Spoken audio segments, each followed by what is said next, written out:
क्या चित्त बुझ्दै उत्तर दिए यार यो दाइले है। तपाईले राजा आयो भने कसलाई राजा मान्नुहुन्छ भनेर सोधेको पत्रकारको प्रश्नमा यो दाइको जवाफ एकैछिन सुनौ। मलाई सोलिड चित्त बुझ्यो साथीहरु। तपाईहरुलाई के लाग्छ कमेन्ट गर्नु होला।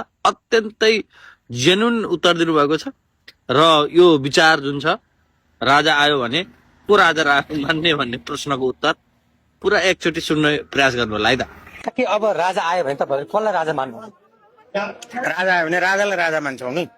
पूर्व राजालाई नै ध्यान कस्तो पूर्व र उत्तर भन्नुभएको? यो राजा हुनुभन्दा अगाडि को राजा छ र? तपाईको प्रश्नमा राजा कसलाई मान्नुहुन्छ भने कसलाई मान्ने त? तपाईलाई मान्ने त? तपाईलाई त तपाईको साथीले मान्दैन, तपाईको गर्लफ्रेन्डले मान्दिन, तपाईको श्रीमतीले मान्दिन। सबैले मानेको मान्छे को हो त यो देशको? पृथ्वीनारायण शाह हो नि। उसको वंशजको राजा हुन्छ नि। अहिले उसको वंशजको प्रतिनिधित्व गर्ने सबभन्दा बुढो मान्छे को छ?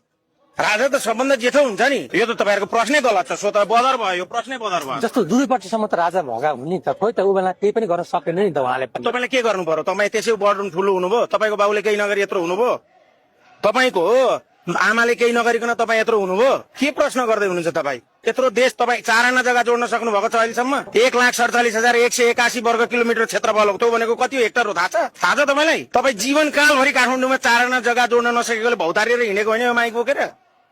कसरी जोड्नु भयो त राजाले यत्रो यो जग्गा जमिन? यत्रो देश कसरी बनाउनु भयो त राजाहरूले? केही पनि भएन।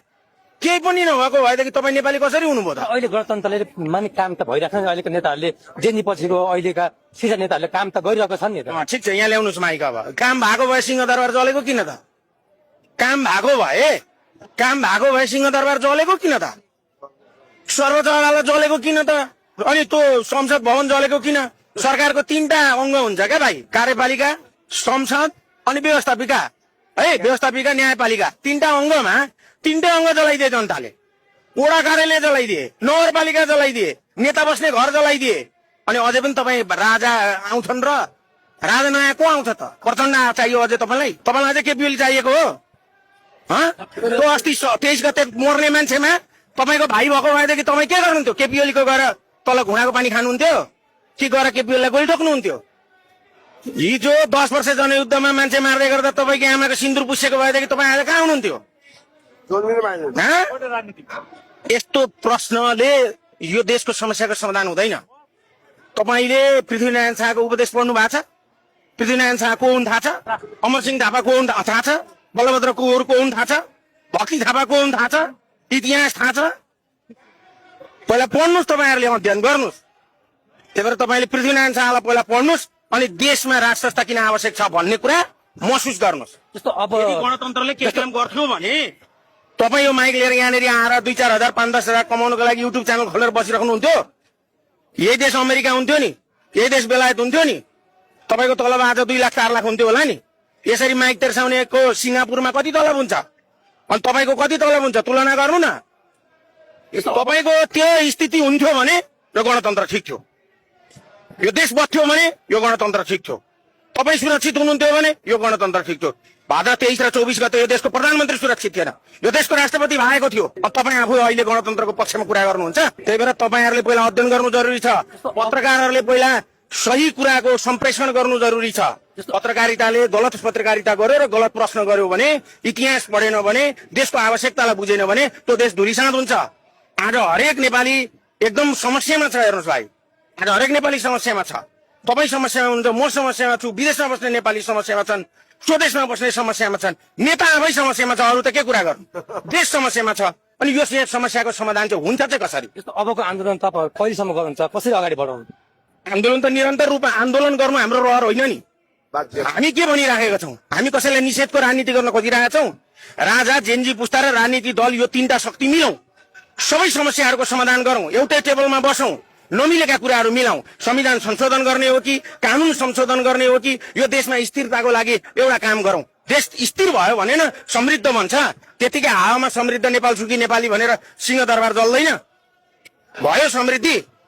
समृद्धि त कहाँ आयो? बालकोटतिर आयो। समृद्धि कहाँ आयो? गुन्डुतिर आयो। तपाईँले देख्नुभयो होला नि कुटी, त्यो कुटीमा गएर सोध्नु न। बालकोटको कुटीमा गएर सोध्नु त यस्तो हुन्छ कुटी।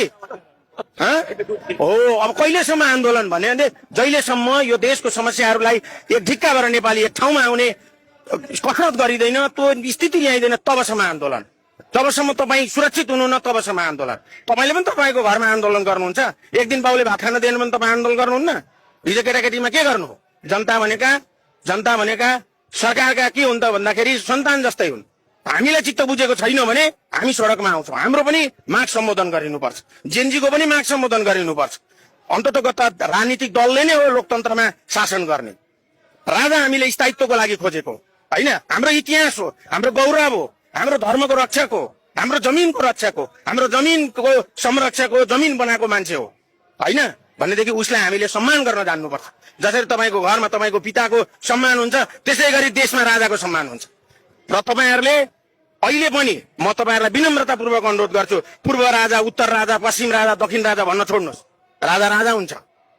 बुझ्नुभयो? बाघ बुढो भयो भनेदेखि पूर्व बाघ पश्चिम बाघ भन्नुहुन्छ र?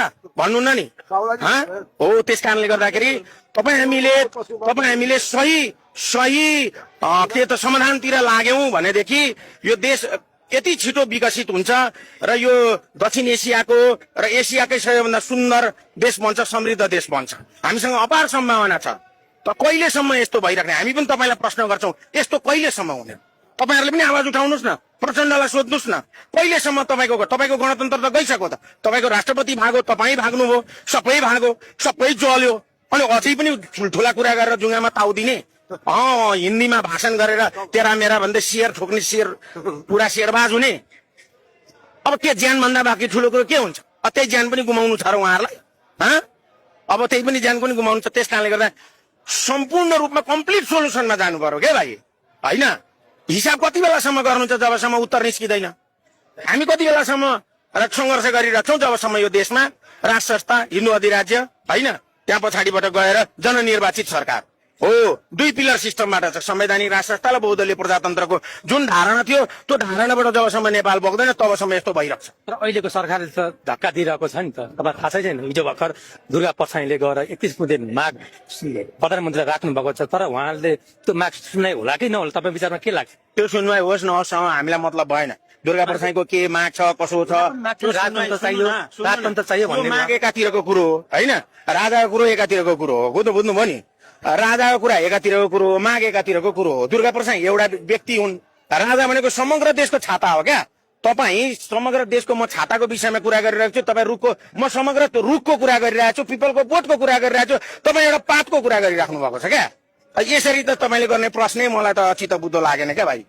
मैले त तपाईँलाई धेरै, म त वर्षको त दिनको के अरे वर्षको त 10,000 विद्यार्थीलाई पढाउँछु, तपाईँलाई पनि एकचोटि मैले पढाउनु पर्ने जस्तो देखियो। क्लास लिएर आउनुहोस् बिहान 6:30 बजे मेरो। बुझ्नुभयो? धेरै कुरा सिकाउँछु। अनि त्यो सिकिसके पछाडि तपाईँले प्रश्न गर्न सक्नुहुन्छ।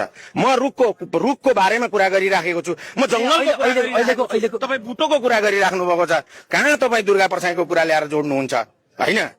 त्यो कुरा चाहिँ यस्तो छ, दुर्गा परसाईले आन्दोलन गर्नु भएको छ, राज संस्थाको मुद्दालाई अगाडि लिएर आउनु भएको छ, अहिले जनमत संग्रह भन्नुभएको छ। राजा आउने विभिन्न तौर तरिकाहरू हुन्छन्। जनमत संग्रहबाट पनि ल्याउन सकिन्छ, आन्दोलनबाट ल्याउन सकिन्छ, सेनाको ओभरटेकबाट ल्याउन सकिन्छ होइन, विदेशीहरूको दबावमा ल्याउन सकिन्छ। तीमध्ये एउटा तरिका उहाँले भन्नुभएको, तर जनताले त्यो तरिकालाई मन पराएका छैनन् होइन। हामी राजावादीले त्यो तरिकालाई एक्सेप्ट गरेका छैनौँ। स्वयं राजाले एक्सेप्ट गर्नु भएको छैन जस्तो मलाई लाग्छ। स्वयं राजनीतिक दलहरूले एक्सेप्ट गरेको छैन। जनमत संग्रह गर्नको लागि अहिलेको संविधानको 2/3 बहुमत चाहिन्छ। अब संविधानको संसदै छैन अनि के कसरी ल्याउनुहुन्छ त 2/3 बहुमत? कसरी जनमत संग्रह हुन्छ त? अनि दुर्गा परसाईले कोर्टको खल्तीबाट ल्याएर घोषणा गरिदिने त? उहाँले पनि झापामा लगेर राजालाई लिएर गएर त दीप बालेका हुन् नि एक त। हो त अब के गरौँ त? राजाले दीप बाल्नुभयो त, बाल्नुभयो र त उसलाई चाहिँ होला त नि भनेर सबैले साथ दिइरहेको छ नि त अहिलेसम्म होइन हो। यस कारणले गर्दाखेरि सबै मान्छे चाहिन्छ क्या, सबै मान्छे चाहिन्छ। दुर्गा परसाई चाहिन्छ, काङ्ग्रेस चाहिन्छ, एमाले चाहिन्छ, माओवादी चाहिन्छ, राजाका लागि सबै चाहिन्छ, तपाईँ चाहिन्छ, अर्को चाहिन्छ होइन। तपाईँहरूले के सोध्नुहुन्छ भनेदेखि तपाईँहरू राजावादीहरू एक हुनुहुन्न, तपाईँहरू पनि त युट्युबहरू एक हुनुहुन्न नि त। 100 वटा युट्युब किन खोल्नु पर्यो? एउटै खोले भइगयो नि। कान्तिपुर टेलिभिजन छ त, त्यसैमा गएर काम गरे भइगयो होइन। किन खोल्नु त तपाईँहरूले? ल धन्यवाद।